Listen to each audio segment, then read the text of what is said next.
Here's something that should genuinely disturb you. Right now, somewhere over the Pacific Ocean, there is a metal tube the size of a city block, loaded with hundreds of people, their luggage, thousands of gallons of fuel, and a catering trolley full of tiny pretzels. And it is floating. Not because of a balloon, not because of a cable attached to something, it is floating because of air. The same stuff you wave your hand through without feeling a thing. We have been doing this for over a century, and somehow it still feels like a trick. But here's the thing, it isn't. And once you actually understand what's happening, once you see the real physics behind it, you won't feel reassured. You'll feel impressed. Because flight isn't a miracle that happens despite the laws of physics. It's a miracle that happens because of them, in the most precise, counterintuitive, almost arrogant way imaginable. Let's start with the number that breaks people's brains.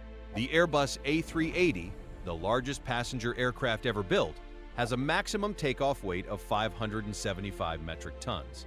That's not a typo. 575,000 kilograms. To put that in terms you can feel, that's roughly the weight of 460 family cars, stacked and strapped together, somehow defying the same gravity that makes you trip over a sidewalk crack. And yet, every single day, these machines lift off runways, climb to altitudes where the temperature outside is minus 60 degrees Celsius, and stay there for 15 hours without breaking a sweat. Your instincts say, that shouldn't work. Physics says, watch me. Before we get into the mechanics, it's worth appreciating how long humans got this completely wrong.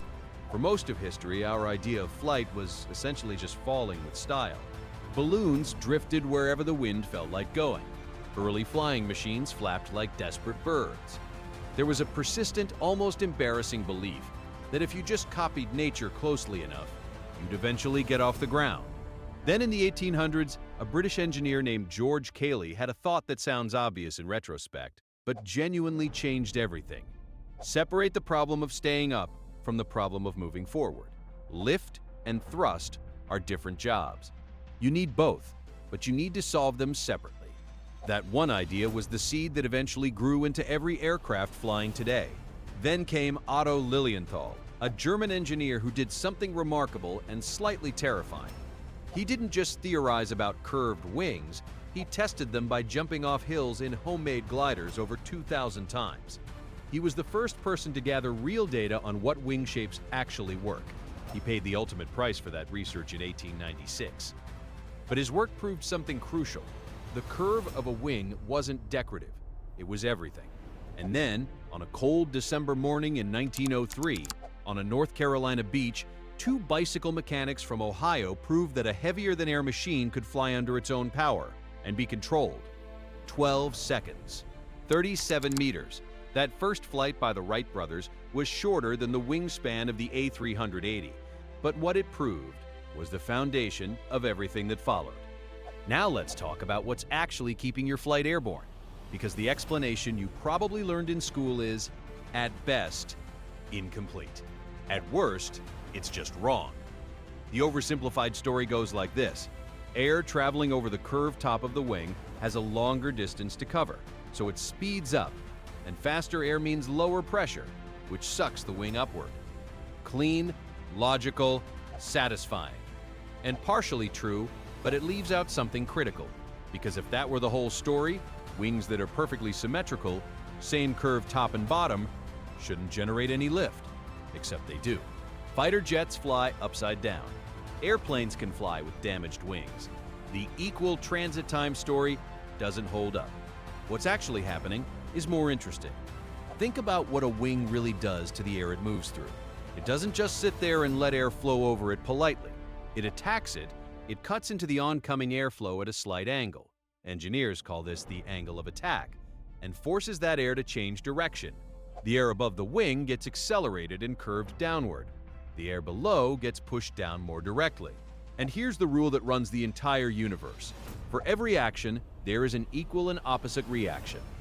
If the wing is constantly forcing a massive stream of air downward, then that air is constantly pushing the wing upward with exactly the same force. That's lift, not a magic suction cup, not a philosophical conversation about pressure gradients. It's the wing punching the air toward the ground. and the air punching back. You can feel this yourself. Next time you're on a highway, stick your hand out the window, flat, parallel to the road. Not much happens. Now tilt your palm upward by just 10 or 15 degrees. Suddenly, you feel a real force pushing your hand up. You haven't changed your speed. You haven't changed the size of your hand. You changed the angle, and suddenly the physics are completely different. That tilt is the angle of attack. That force on your palm is, in miniature, the same force keeping a 575-ton airplane in the sky. But here's where it gets dangerous. More angle doesn't mean more lift forever. There's a breaking point, a critical angle where instead of accelerating smoothly over the wing, the air just gives up. It separates from the surface, the smooth attached flow collapses into chaotic turbulence. The pressure difference disappears, and when that happens, lift doesn't gradually decrease. It falls off a cliff.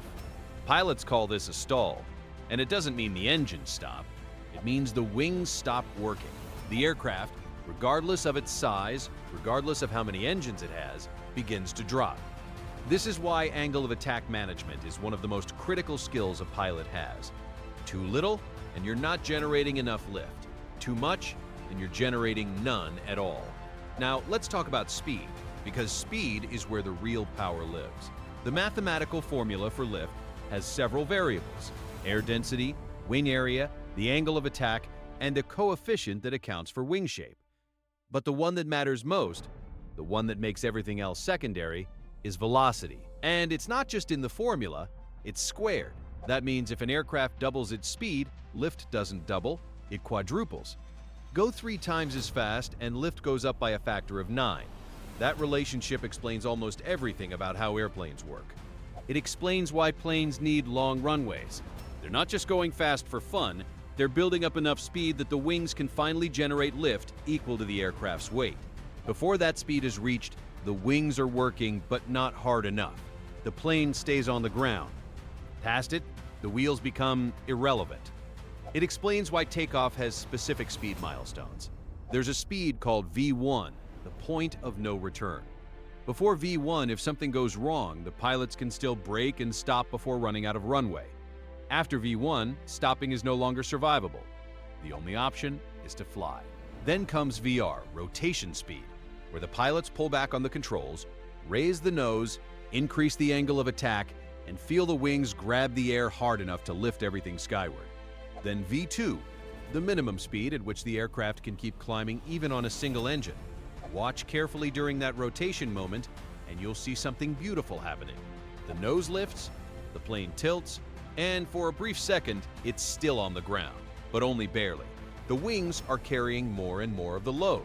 The landing gear is getting lighter, and then, without drama, without a jump, the wheels simply lose contact with the tarmac.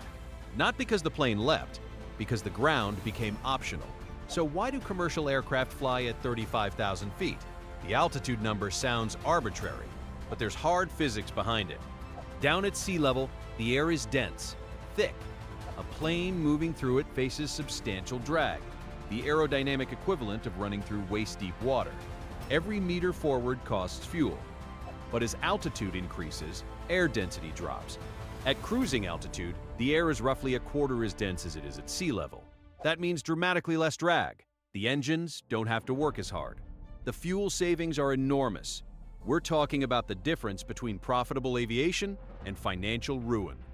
There's a sweet spot at around 35 to 40,000 feet where density is low enough to reduce drag significantly, but not so low that the engines struggle to find enough oxygen to combust fuel.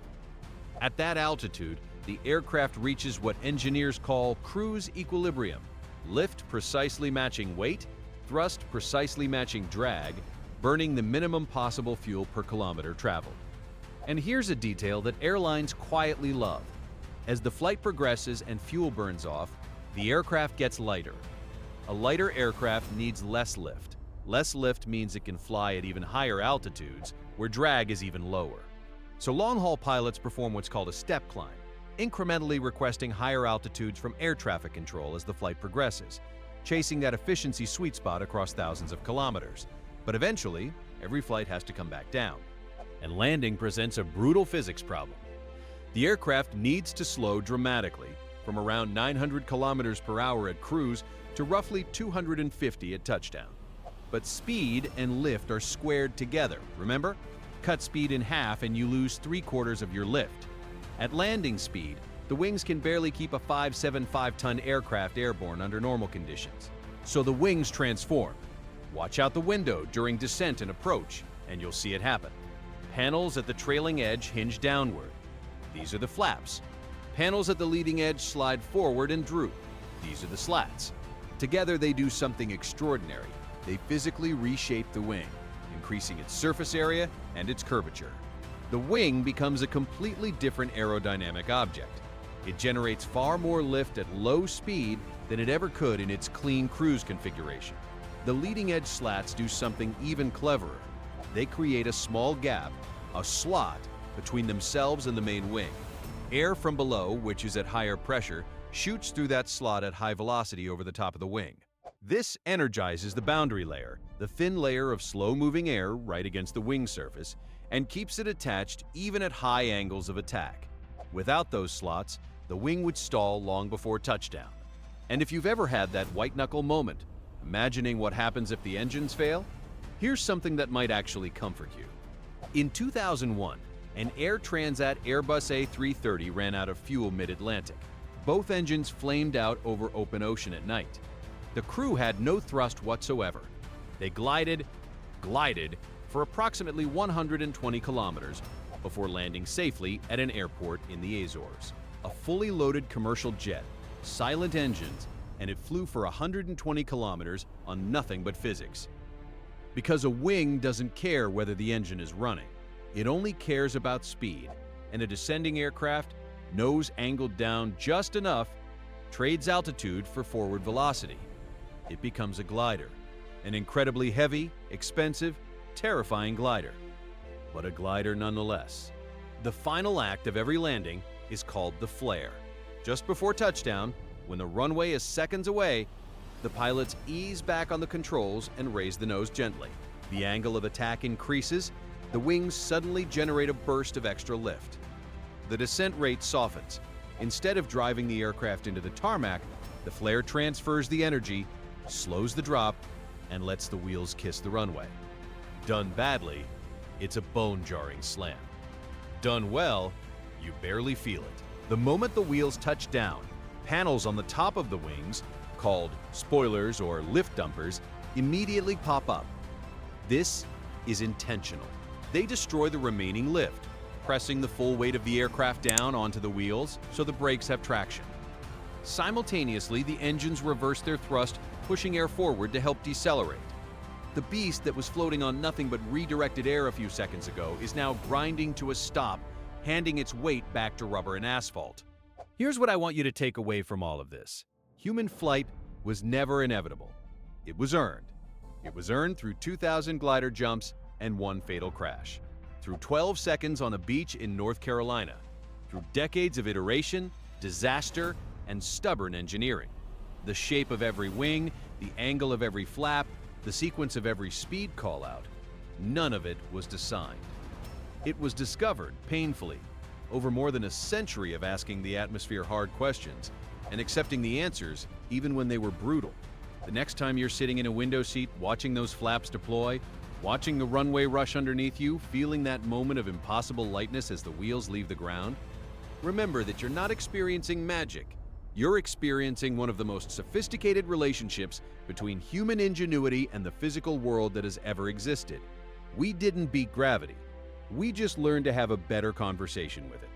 And on that note, here's something that's genuinely divided pilots, physicists, and YouTube comment sections for years.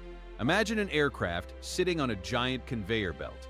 As the plane's engines push it forward, the belt moves backward at exactly the same speed. Does the plane take off, or does it stay grounded forever? Think carefully before you answer, because your first instinct is probably wrong. Drop your reasoning below. This debate never dies, and for good reason. See you in the next one.